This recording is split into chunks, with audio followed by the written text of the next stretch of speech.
France and Netherlands will benefit from Brexit at the expense of the UK, as key EU agencies previously hosted by Britain are moved abroad. The European Council announced the new location of the European Medicines Agency will be Amsterdam, and the European Banking Authority will move to Paris, after a meeting in Brussels on Monday. Over a dozen EU member states lobbied vigorously to be the new hosts of the two regulators, which are sought after because of the benefits they bring for local employment, their function as a hub for their industries, and for their prestige.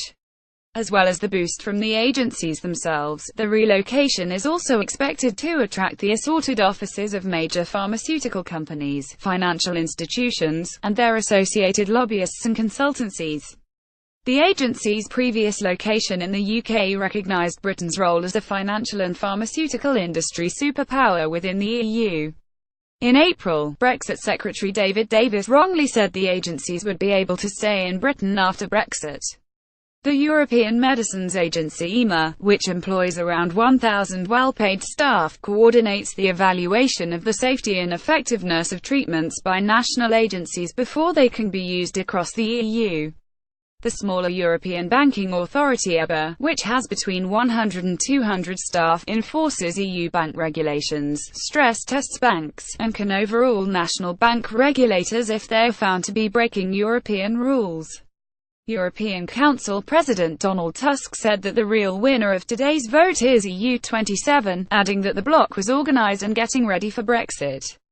The new locations were chosen by a complex round voting system, with all 27 member states having a vote at the General Affairs Council in Brussels. 19 cities in total bid for the EMA, while 8 sought to host the EBA. In the first round of voting, each country chose a first, second and third choice. A second elimination round of votes between the top 3 and a third round of votes between the top 2 then chose the winners. Both votes are understood to have gone down to the wire. Matti Maasikas, the Estonian special representative chairing the European Council, said the selection had been made according to the procedure. It was a tight competition and we needed to draw lots of both cases, he said.